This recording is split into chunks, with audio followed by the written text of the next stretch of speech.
Seri 4 Pedang Kayu Harum. Pendekar Lembah Naga. Cerita, Ho Ping Hu. Audiobook, novel silat. Bab 51. Diam-diam Ouyang Buset merasa heran dan juga girang. Tadinya dia tidak percaya bahwa seorang pangeran akan dapat bertahan menghadapi siksaan seperti itu. Akan tetapi ternyata anak ini keras hati, tidak kalah dibandingkan dengan Xin Liong. "Engkau benar-benar ingin belajar?" tanyanya, mulai merasa kalah. "Benar, Lo Qianwei. Dan engkau mau membayarku dengan selaksa tail perak?" "Hal itu mudah dilaksanakan. Bagaimana kalau membayarku dengan kedudukan yang tinggi di kota raja?" "Kedudukan yang tinggi sudah sepantasnya bagi Lo Qianwei yang berilmu tinggi. Kalau dikehendaki, tentu dapat kulaksanakan pula." Tiba-tiba kakek itu tertawa dan merasa sudah cukup menguji. Memang dia telah menguji pangeran ini dan andai kata pangeran itu tidak memuaskan hatinya, bukan hal tidak mungkin kalau dia melaksanakan kata-katanya di depan Xin Liong kemarin, yaitu melemparkan pemuda ini ke dalam jurang. Akan tetapi, sikap Han Hou yang demikian keras hati, tahan uji, dan juga janji-janji yang diberikan oleh pangeran ini kepadanya, membuat hatinya puas sekali.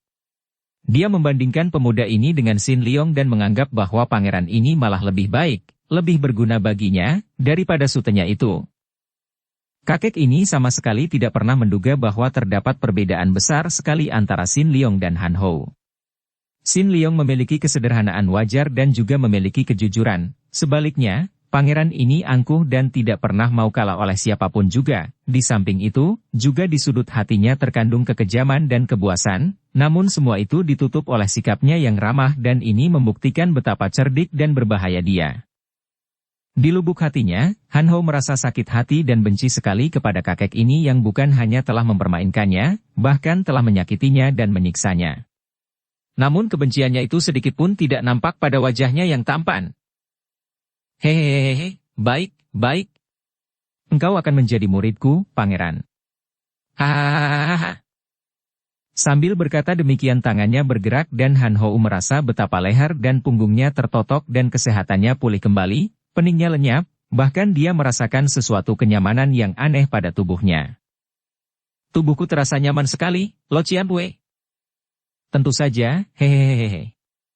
Apa kau kira jungkir balik hampir sehari semalam itu tidak ada gunanya?"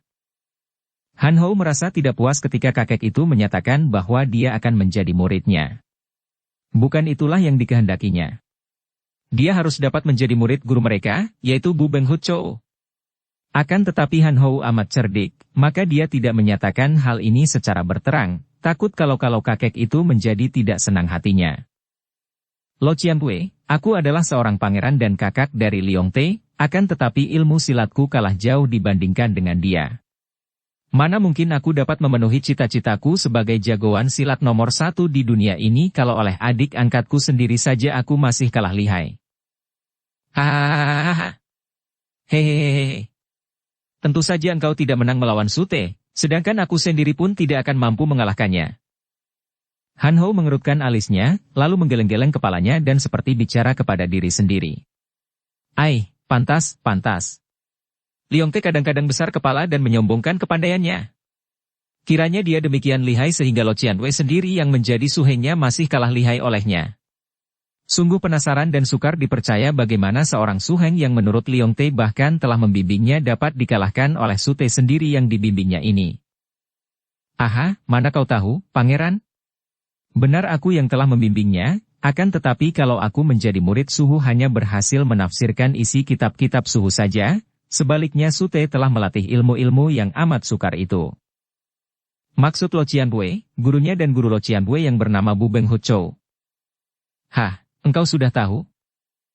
Liong Te pernah menceritakan kepadaku, bahkan Liong Te yang merasa paling pandai itu menyombongkan diri mengatakan bahwa setelah dia mempelajari semua kitab dari Bu Beng Huchou, jangankan hanya Lo Qianwei yang menjadi suhengnya, biar Bu Beng Huchou sendiri tidak akan mampu menandinginya." "Omong kosong." Sombong dia, kakek itu membentak marah dan diam-diam Han Hou merasa girang bahwa dia mulai berhasil membakar hati kakek aneh ini. "Dan buktinya Lo Qianwei mengaku sendiri tidak mampu menandinginya." "Memang benar karena aku tidak mempelajari ilmu-ilmu itu, akan tetapi akulah yang membimbingnya, dan mana mungkin dia dapat menandingi suhu?"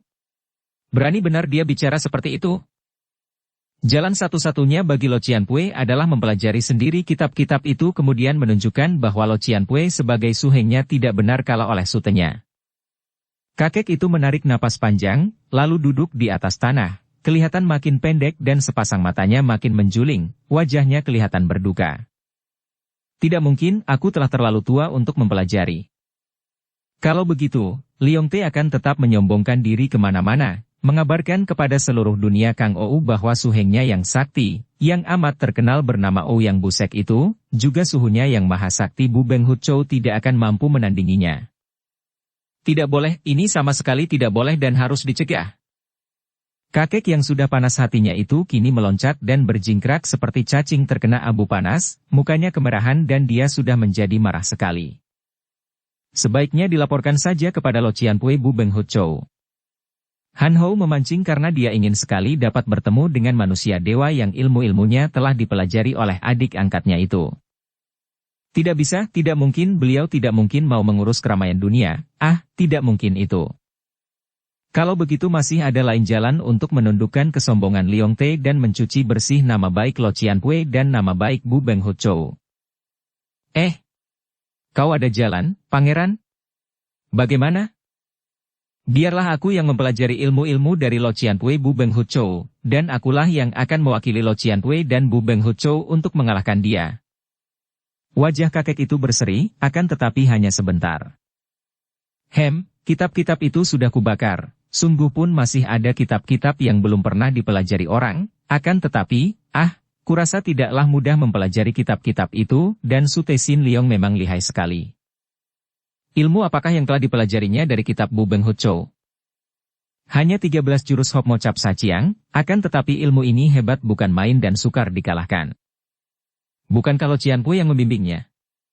Tentu Lo Cianpue dapat mengajarkan kepadaku, dan aku akan berlatih sebaik mungkin agar dapat mengatasi Liong Te.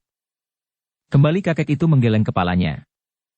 Tidak mungkin, sudah kubakar kitab-kitab itu dan aku tidak hafal semua isinya, hanya sebagian saja dan tentu tidak cukup untuk dilatih sempurna dan tidak akan dapat mengalahkan dia. Akan tetapi Han Hou tidak putus asa. Dia tahu bahwa kakek di depannya ini lihai bukan main, mungkin lebih lihai daripada sucinya atau subonya, akan tetapi kalau dia hanya menerima bimbingan dari kakek ini tentu tidak akan dapat mengalahkan Sin Leong. Dia harus mempelajari ilmu-ilmu dari Bu Beng Hut Chou. Lo Cianpue, bagaimana kalau aku mempelajari kitab-kitab yang lain, itu? Wah, sukar sekali, baru menafsirkan isinya saja aku sendiri sudah pening.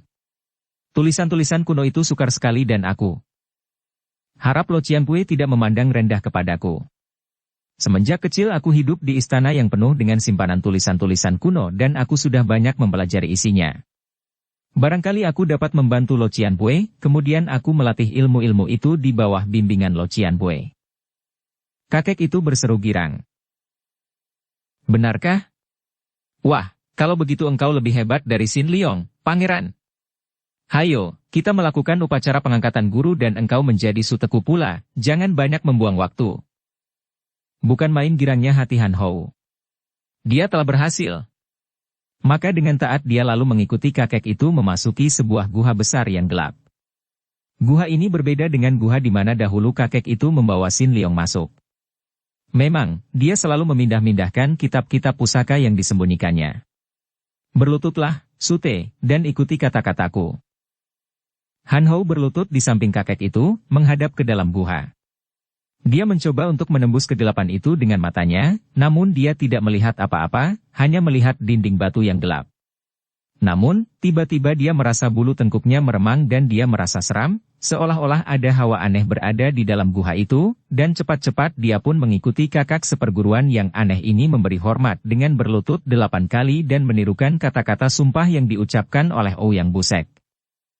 Tecu, murid, bersumpah untuk mempelajari ilmu-ilmu dari kitab-kitab pusaka suhu Bu Beng Hut Chou dengan tekun dan mempergunakan ilmu-ilmu itu untuk menjunjung tinggi nama suhu, dan tidak akan menurunkan kepada siapapun tanpa izin dari suhu.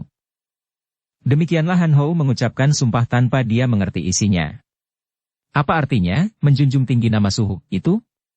Dan kalau dia tidak akan pernah bertemu dengan Bu Beng Hut Chou, bagaimana mungkin dia bisa memperoleh izin suhu itu kalau hendak menurunkan ilmu-ilmu itu kepada orang lain?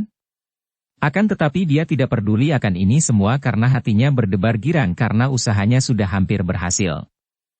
Kakek itu lalu mengeluarkan sebuah peti hitam setelah dia melumuri tangan, muka dan leher juga kakinya, pendeknya semua bagian tubuh yang nampak, juga tubuh Han Ho yang tidak tertutup pakaian, dengan bubuk putih. Racun yang dioleskan pada peti ini dapat membunuh seketika kalau tersentuh tangan yang tidak memakai obat penawar ini, Pangeran, kata kakek itu dan Han Ho bergidik ngeri.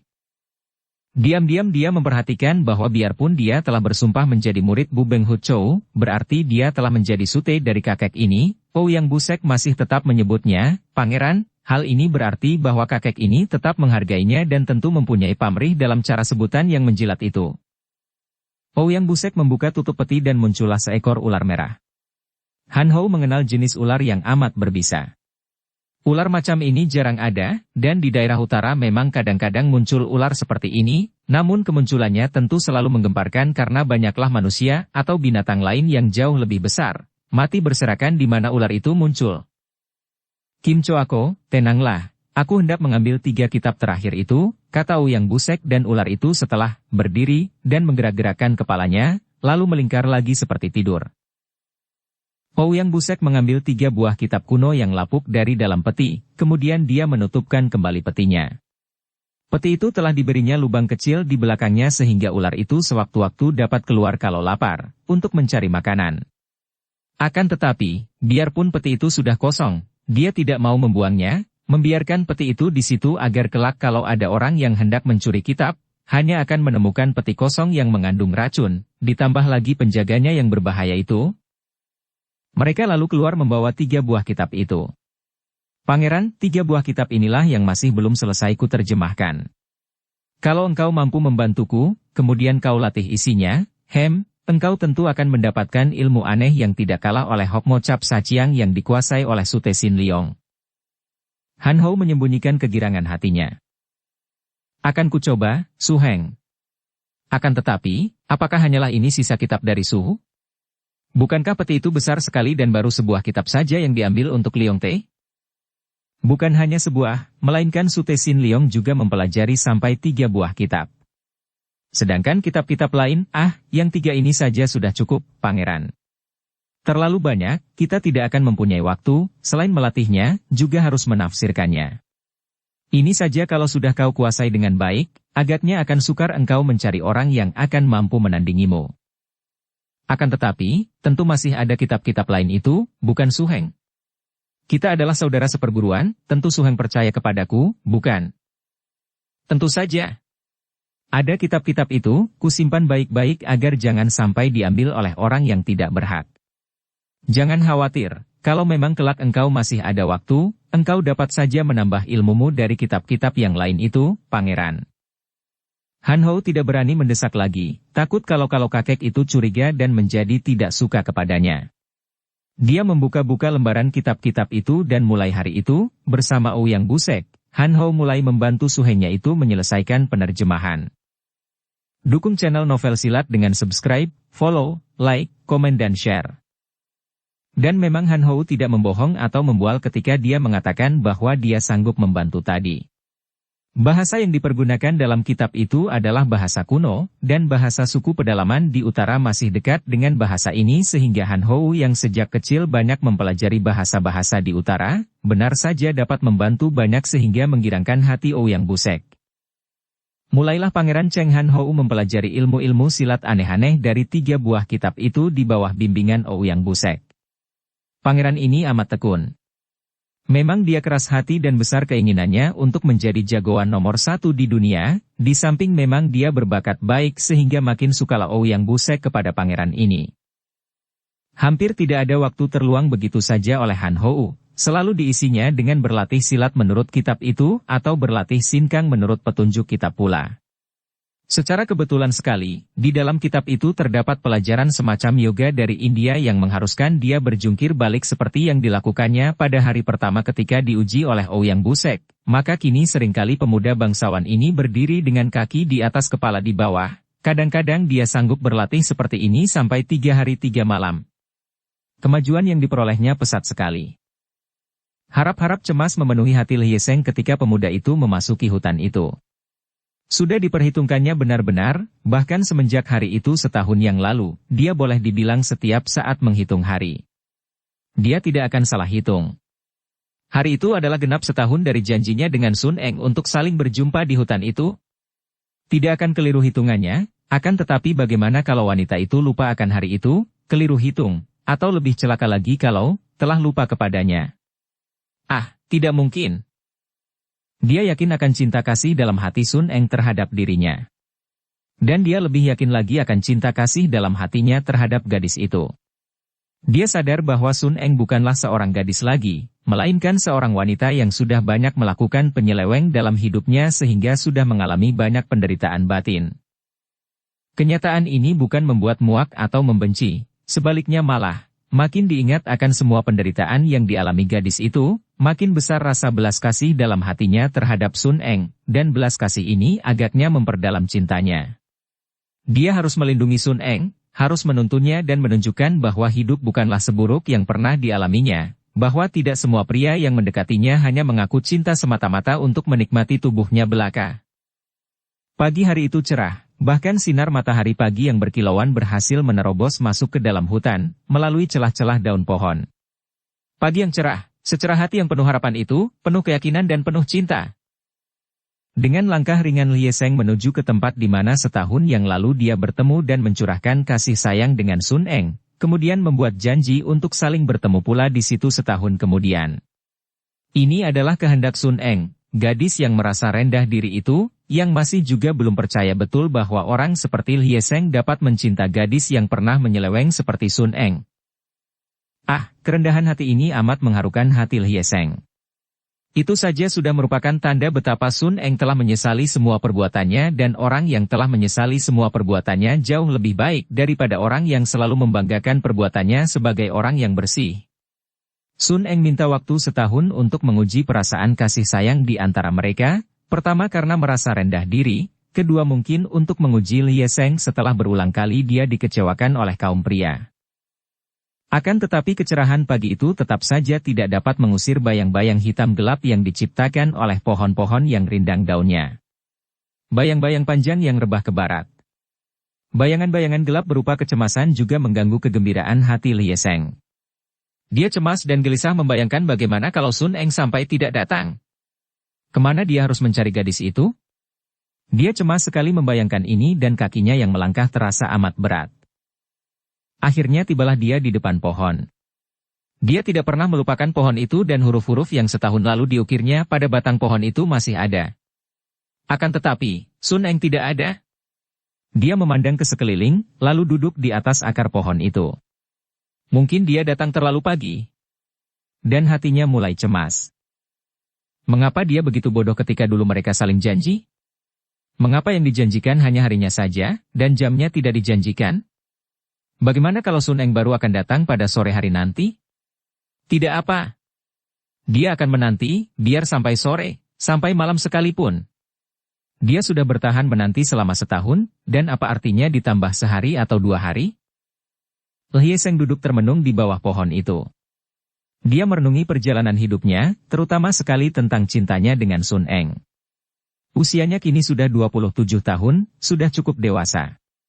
Namun, selama ini belum pernah dia jatuh cinta kepada seorang wanita.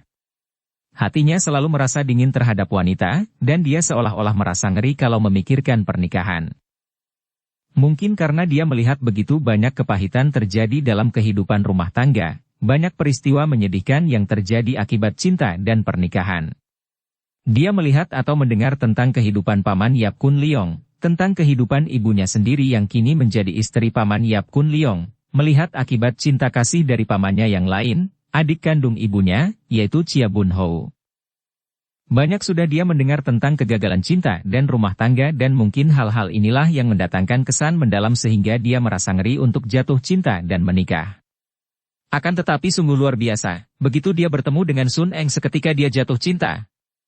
Bahkan setelah mendengar penuturan gadis itu tentang riwayat Sun Eng yang tidak harum, cintanya bahkan makin mendalam. Bagi orang yang sedang menantikan sesuatu, waktu berjalan melebihi lambatnya seekor siput merayap. Terlalu lama waktu merayap, seakan-akan tidak pernah maju. Memang demikianlah anehnya waktu. Kalau dilupakan, dia meluncur seperti pesatnya anak panah dilepas dari busur. Sebaliknya kalau diperhatikan, dia merayap amat lambat. Tentu saja bukan sang waktu yang bertingkah seperti ini, melainkan pikiran. Pikiran selalu menginginkan hal-hal yang lain daripada apa yang ada, sehingga apa yang ada itu selalu nampak tidak menyenangkan, selalu berlawanan dengan apa yang dikehendaki agar waktu segera berlalu dan dia dapat bertemu dengan yang dinantikannya itu secepat mungkin, dan tentu saja, kenyataan yang ada amat berlawanan dengan keinginannya sehingga terasa amat menyiksa. Konflik batin memang selalu menyiksa diri. Lhie Seng merasa amat tersiksa. Sampai siang dia menanti, waktu merayap terus dan yang dinanti-nantinya belum juga muncul. Dia sampai lupa akan waktu, tidak sadar bahwa hari telah siang. Hanya dia merasakan betapa lamanya sudah dia menanti. Serasa sudah bertahun-tahun. Waktu dari pagi sampai siang itu dirasakannya malah lebih menyiksa, lebih lama daripada waktu setahun yang telah lalu. Namun, dia masih terus menanti di bawah pohon itu. Bayang-bayang pohon yang tadinya panjang rebah ke barat itu kini menjadi semakin pendek, sampai kemudian hanya berada di bawah pohon, tanda bahwa matahari telah berada di atas benar. Perlahan-lahan, bayangan pohon itu menggeser ke timur dan matahari pun mulai turun ke barat. Sebentar lagi, senja pun tibalah. Lhie Seng tak sabar lagi. Jangan-jangan Sun Eng lupa, atau salah hitung. Mungkin baru besok dia datang. Jangan-jangan tiba-tiba Lhie Seng menjadi pucat dan cepat dia menggoyang kepalanya membantahnya sendiri. Tidak ada apa-apa yang buruk terjadi atas diri wanita yang dikasihinya itu. Atau mungkin sengaja tidak mau datang? Bermacam bayangan pikiran inilah yang menyiksa batin Lhie Seng, membuatnya semakin gelisah dan akhirnya dia tidak kuat bertahan lagi. Dia bangkit berdiri, dan mulailah dia berjalan-jalan, mula-mula hanya di bawah pohon, mengelilingi batang pohon, kemudian makin menjauh seolah-olah dia hendak mencari Sun Eng di antara semak-semak dan pohon-pohon. Tiba-tiba dia mendengar suara isak tangis di sebelah kiri. Cepat Lhie Seng meloncat ke arah suara itu dan bukan main kagetnya ketika dia melihat seorang wanita duduk di atas rumput di balik semak-semak sambil menangis, menutupi muka dengan kedua tangannya, terisak-isak. Eng Moi. Dia meloncat, menubruk dan merangkul. Akan tetapi Sun Eng terus menangis, bahkan kini mengguguk dalam rangkulan pemuda itu. Eng Moi, ada apakah? Apa yang terjadi? Kenapa kau di sini dan bersembunyi, dan menangis? Akan tetapi Sun Eng tak mampu menjawab, tangisnya mengguguk membuatnya tidak mungkin bicara, hanya kedua lengannya balas merangkul leher pemuda itu dan dia menyusupkan muka di dada yang bidang itu. Lhie Seng mengelus rambut itu, membiarkan Sun Eng menangis karena dia pun maklum bahwa dalam keadaan seperti itu tak mungkin bagi gadis itu untuk bicara. Akhirnya Sun Eng mulai dapat menguasai hatinya, tangisnya mereda. Lhie Seng mengangkat muka yang basah itu, lalu menggunakan sapu tangan mengusap air mata yang membasahi pipi, kemudian dia mencium dahi yang halus putih itu dengan sepenuh hatinya. Hati yang lega seperti bunga kering tertimpa tetesan embun setelah dia bertemu dengan orang yang dinanti-nantinya sejak pagi tadi dengan gelisah. Nah, sekarang hentikanlah tangismu dan ceritakan mengapa engkau bersembunyi di sini dan mengapa engkau menangis? Aku tidak berani keluar, jawabnya disela isak. Kenapa? Sejak kapan engkau berada di sini, Eng Moi? Sejak kemarin pagi. Hah? Lhie Seng terkejut sekali. Akan tetapi, salahkah hitunganku? Setahun sejak dahulu itu adalah hari ini. Salahkah aku? Tidak, memang hari ini, Koko. Akan tetapi aku tidak dapat menahan lagi. Aku ingin cepat-cepat ke sini. Lalu mengapa engkau bersembunyi di sini? Apakah engkau tidak melihat aku datang pagi tadi di bawah pohon kita itu? Gadis itu mengangguk dan sesenggukan. Aku melihatmu, aku takut untuk keluar. Kau ampunkan aku, Koko. Lhie Seng memandang dengan mata terbelalak dan mulut tersenyum. Betapa anehnya engkau ini, Sun Eng. Engkau datang lebih pagi sehari karena engkau ingin cepat-cepat ke sini, bertemu dengan aku, kemudian setelah aku datang engkau malah sembunyi. Apa artinya ini? Entah, Koko, selama setahun ini, setiap hari aku rindu kepadamu, ingin sekali aku cepat-cepat bertemu denganmu. Eng Moi kekasihku, percayalah bahwa aku pun demikian. Lhie Seng mendekap kepala gadis itu penuh kasih sayang. Sejenak mereka berdekapan tanpa mengeluarkan kata-kata, demikian ketat mereka saling dekap sampai keduanya dapat saling merasakan denyut jantung masing-masing. Akan tetapi, begitu melihatmu, aku takut, Koko. Engkau demikian mencintaku, engkau memenuhi janji. Engkau datang dan melihat betapa engkau menanti di sana dengan wajah berseri, wajah yang kurindukan selama ini, aku makin merasa betapa aku terlalu rendah untukmu, Koko, bahwa engkau tidak patut menjadi. Sun Eng tidak mampu melanjutkan kata-katanya karena mulutnya sudah ditutup oleh bibir Lie Seng yang menciumnya dan mata pemuda ini menjadi basah. Sun Eng meronta lembut, akan tetapi kemudian dia merangkulkan kedua lengan ke leher pemuda itu dan membalas ciuman itu dengan penuh penyerahan dan kasih sayang, juga dengan air mata bercucuran. Akhirnya mereka memisahkan muka mereka, saling pandang melalui air mata, dan Lie Seng mendekap lagi, berbisik di dekat telinga gadis itu. Eng Moi, jangan kau ulangi lagi ucapan seperti itu. Aku cinta padamu, engkau adalah seorang wanita yang paling mulia di dunia ini untukku. Jangan kau selalu merendahkan diri, kita lupakan saja segala hal yang telah lalu, maukah engkau? Sun Eng mengangguk berkali-kali di atas pundak pemuda yang mendekapnya itu, air matanya bercucuran membasahi pundak Lie Seng. Hampir dia tidak percaya bahwa hidupnya menjadi begini bahagia, bahwa ada pria yang dapat mencintanya seperti ini. Hampir dia tidak percaya bahwa semua ini bukan mimpi belaka. Koko. Ya. Aku bersumpah. Tak perlu bersumpah. Aku bersumpah bahwa aku akan setia selama hidupku kepadamu, bahwa baru sekali ini aku jatuh cinta dalam arti yang sedalam-dalamnya kepada seorang pria, yaitu engkau, dan hidupku selanjutnya hanyalah untukmu, Koko, untuk membahagiakanmu, mengawanimu, membantumu. Cukup, Moi, aku percaya padamu, kita saling mencinta. Mengapa engkau harus bersumpah seperti itu? Karena aku berhutang budi kepadamu, Koko. Menyelamatkanmu ketika engkau terluka merupakan kewajiban, tidak layak disebut budi. Bukan itu, Koko. Pertolongan seperti itu memang sudah wajar di antara orang-orang Kang Ou, apalagi seorang pendekar sepertimu. Akan tetapi maksudku budi yang lebih mulia lagi, yaitu bahwa engkau telah sudi mencintaku, Koko. Hus. Aku cinta padamu dan engkau cinta padaku, mana ada hutang budi segala? Kalau engkau hutang budi, aku pun hutang budi kepadamu. Nah, kita saling hutang, sudah lunas, bukan? Tidak, belum lunas, sampai mati pun belum lunas, kita harus saling membayar selama kita hidup. Kau benar. Mereka kembali saling pandang dan sekali ini, atas kehendak berdua karena dorongan hati yang penuh gelora asmara, muka mereka saling mendekat sampai bibir mereka saling bertemu dalam kecup cium yang mesra dan dengan sepenuh perasaan kasih mereka. Dunia seakan-akan berhenti berputar dan mereka berdua seperti tenggelam dalam lautan madu asmara, mabuk dan lupa segala, seolah-olah di dunia ini hanya ada mereka berdua dan cinta kasih mereka. Akhirnya, karena senja mulai gelap, Lie Seng menarik kekasihnya bangkit berdiri, menggandeng tangannya dan berkata, "Mari, Eng Moi, mari kita sahkan ikatan jodoh kita." Mau kau bawa kemana aku ini?"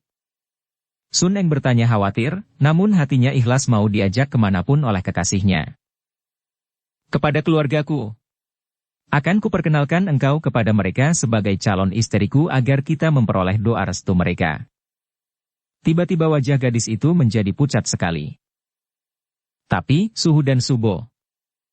Lie Seng mencium kening di antara kedua mata yang menakutkan itu. "Eng Moi, setelah engkau menjadi calon jodohku, setelah aku mencintamu dengan sepenuh jiwaku, apalagi yang engkau khawatirkan?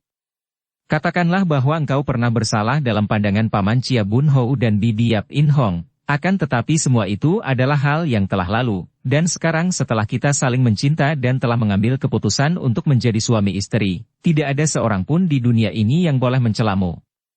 Siapa yang mencelamu akan berhadapan dengan aku, Eng Moi, karena engkau dan aku tidak akan terpisahkan lagi selama masih hidup." Koko, Sun Eng merangkul dan sesenggukan, merasa terharu sekali akan tetapi juga bahagia. Mereka lalu melanjutkan perjalanan mereka keluar dari hutan yang mulai gelap itu. Dalam perjalanan, Sun Eng menyatakan kekhawatirannya karena ibu dari kekasihnya itu termasuk seorang di antara mereka dianggap pemberontak buronan oleh pemerintah. "Kemana kita harus mencari ibumu?" Ibu dan ayah tiriku, juga Paman Chia Bun Hou dan istrinya, telah menyembunyikan diri di Bue Huasan. Aku pernah pergi ke sana, akan tetapi aku belum bicara tentang dirimu, karena kupikir belum tiba saatnya sebelum ada ketentuan antara kita seperti yang kita janjikan akan diandalkan dalam pertemuan kita hari ini. Akan tetapi, kurasa amat berbahaya kalau kita ke sana. Tempat itu harus dirahasiakan, dan mengunjungi mereka di sana amat berbahaya, apalagi kita berdua telah dikenal pula oleh pihak musuh. Siapakah pihak musuh itu, Koko? Dan kenapa Suhu dan Subo ditangkap dan dituduh pemberontak? Ini adalah fitnah, merupakan siasat dari musuh keluarga kami, keluarga Qin Lingpai. Sudah kuselidiki dan ternyata yang melakukan siasat ini adalah musuh-musuh lama dari keluarga Qin Lingpai. Siapakah mereka? Hekiat Moli dari utara. Dia pernah sakit hati terhadap keluarga Qin Lingpai, terutama kepada Paman Chia Bun Hou dan Bibi Yap In Hong, juga kepada mendiang Tio Sun yang telah dapat terbunuh. Pula, Hekiat Moli dibantu oleh muridnya yang lihai, bernama Kim Hong Liunio. Bahkan kematian Kongkong Chia Keng Hong juga setelah dia diserang oleh guru dan murid itu sehingga mengalami luka. Jahat benar mereka. Bagaimana kalau kita langsung mencari mereka dan membasmi guru dan murid itu?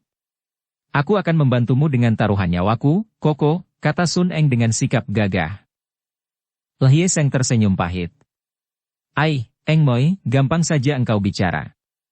Kepandaian Hekiat Moli dan Kim Hong Liunio itu amat tinggi, dan agaknya yang akan dapat menanggulangi mereka itu hanyalah orang-orang yang tingkat kepandaiannya sudah tinggi sekali seperti Paman Yap Kun Liong.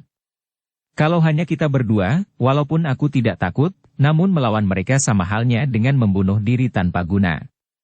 Tidak, kita harus lebih dulu menyelesaikan urusan kita di depan keluargaku, dan mengingat bahwa pernah ada sesuatu yang kurang enak antara engkau dan Paman Bun Hou serta Bibi In Hong, maka sebaiknya kalau kita pergi menemui suciku dan minta dia yang menjadi penengah agar lebih mudah bagiku untuk menghadapi mereka tanpa ada kesalahpahaman antara keluarga. Sucimu? Siapakah dia itu, Koko? Dia adalah Suci Yap Meilan, putri dari Paman Yap Kun Liong. Dia telah menikah setahun yang lalu dengan Shou Kui Beng dan kini tinggal di Entai. Dia itu suciku, akan tetapi juga dapat disebut saudara tiri, karena ayah kandungnya, Yap Kun Liong, kini telah menjadi suami dari ibu kandungku. Nah, dengan perantaraan dia, maka agaknya akan lebih mudah menyelesaikan urusan kita di depan ibu. Yang penting bagiku adalah ibu kandungku. Kalau beliau sudah setuju dengan perjodohan antara kita, orang lain peduli apa? Kalau setuju syukur, kalau tidak pun tidak apa-apa. Bukan main besar dan lapang rasa hati Sun Eng mendengar ucapan kekasihnya ini dan dia menaruh kepercayaan penuh, menyerahkan jiwa raganya ke tangan pria yang amat dicintanya dan dikaguminya ini. Mereka bermalam di dalam sebuah rumah penginapan kecil dalam dusun di depan, dan diam-diam Lhie Seng makin kagum ketika melihat kekasihnya itu berkeras minta agar mereka menggunakan 2 buah kamar. Biarpun dengan latar belakang riwayat seperti itu, ternyata kini Sun Eng benar-benar telah insyaf dan tidak mau menjadi budak nafsu berahi, pandai menjaga diri dan pandai pula memasang batas-batas di antara mereka, biarpun dia sudah pasrah dan rela kepada Lhie Seng yang dicintanya.